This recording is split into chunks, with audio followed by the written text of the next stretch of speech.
Seorang PNS baru nampaknya punya banyak hutang, dirinya bingung hingga akhirnya lebih memilih cara membohongi sang pacar dan bahkan menghabisi pacar sendiri demi mengambil emas-emas milik pacarnya. Kejadian kisah nyata yang aku ceritakan kali ini terjadi di kota Jambi. Neti Marleni berusia 35 tahun, tinggal di Lolo Jambi, dirinya tinggal bersama keluarganya. Neti sendiri sudah bekerja menjadi supervisor di Telkomsel cabang Sungai Peno. Sudah punya pacar bernama Alek Bonatua. Neti sendiri selalu membicarakan sang pacar kepada teman-temannya. Terlihat menurut temannya kalau Neti lah yang sangat mencintai sang pacar si Alek. Bahkan menurut keluarganya, meskipun tak pernah bertemu Alek, Neti selalu membicarakan Alek kepada keluarganya. Neti merasa dirinya beruntung mendapatkan Alek, seorang lelaki berusia 28 tahun jauh lebih muda dari dirinya. Apalagi si Alek ternyata sudah bekerja menjadi pegawai negeri. Alek sendiri bukanlah warga Jambi. Pasca dirinya menjadi PNS, Alek ditugaskan bekerja di Jambi. Hingga Alek pun akhirnya mengontrak dengan salah satu temannya di kontrakan dekat kantor. Alek sebagai pekerja PNS diagung-agungkan oleh Neti, namun tanpa siapapun tahu ternyata Alek sendiri ternyata tengah masalah keuangan. Alek punya banyak hutang, terlilit banyak hutang, Alek mau ditagih orang-orang. Apalagi kini Alek kebingungan karena ternyata sang ayah di kampung tengah sakit membutuhkan banyak uang.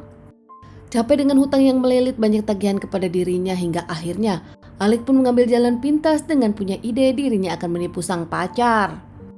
Di tanggal 27 Mei 2016, Alek menghubungi Neti sang pacar, mengakui kalau dirinya sedang sakit mah dan tak bisa bekerja. Saat itu Alek pun meminta tolong pada Neti untuk membelikan obat dan Neti harus langsung mengantarkan ke kontrakan. Padahal tanpa Neti tahu saat itu, ini adalah rencana Alek agar dirinya datang ke kontrakan. Neti sebelum bekerja akhirnya mampir dulu ke kontrakan Alek usai dirinya membeli obat-obatan di apotek terdekat. Saat itu Neti pun langsung masuk ke kontrakan, nampak pintu tak terkunci. Namun ternyata Alek bersembunyi di belakang, bersiap-siap langsung mencekik Neti. Saat Neti masuk langsung dicekik, Neti pun nampak kaget mencoba melawan. Namun Alek dengan tenaga kuatnya terus mencekik dan menghabisi Neti tanpa ampun. Saat sadar sang pacar sudah tak bernyawa, Alek pun membawa Neti ke kamar. Alek melepaskan semua emas-emas Neti dari anting, gelang, cincin, bahkan kalung yang dipakai Neti. Mengambil uang dan handphone Neti. Tak lama Alek pun keluar dari kontrakan dan meninggalkan Neti. Saat itu ternyata Alek ke Pegadaian. Saat itu Alek pun menggadaikan emas Neti 19 gram dengan total uang 20 juta.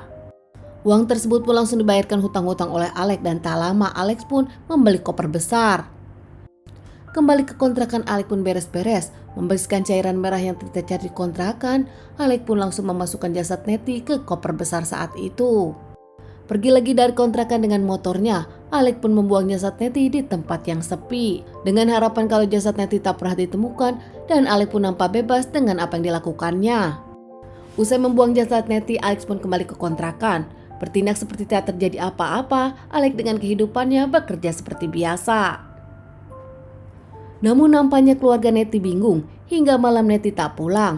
Keluarga pun mencari Neti kemana-mana, menelpon pada teman-temannya, namun tak ada yang tahu Neti di mana.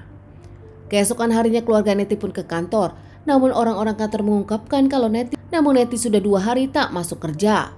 Keluarga pun makin bingung lagi, hingga akhirnya memilih melaporkan kehilangan Neti ke pihak kepolisian.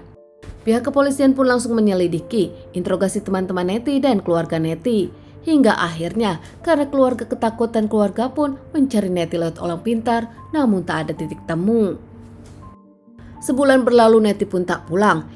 Warga Jambi dekat arah puncak Sungai Peno dikejutkan dengan koper yang berbau busuk.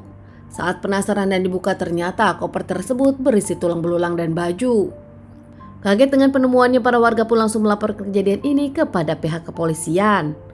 Tak lama pihak kepolisian datang olah TKP menyelidiki kasus ini dan membawa jasad koper tersebut ke rumah sakit untuk dilakukan otopsi. Ternyata barang bukti juga dikumpulkan pihak kepolisian hingga akhirnya pihak kepolisian identifikasi korban.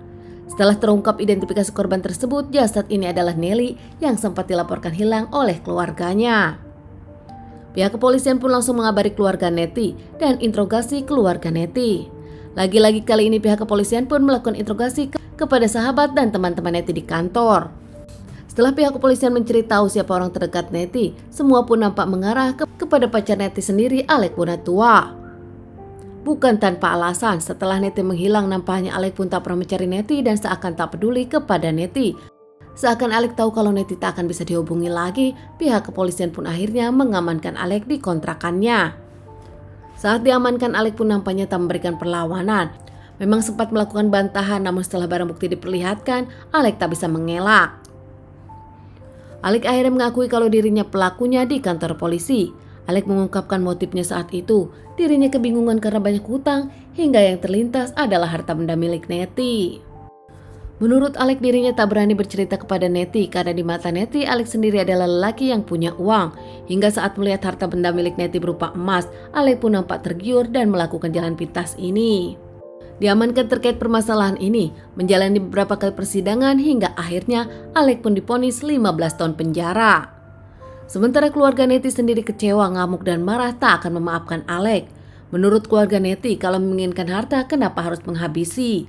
Apalagi ternyata di mata keluarga Neti, mereka yang tak pernah dikenalkan kepada Alek, seakan kalau Neti dimanfaatkan oleh Alek masalah keuangan.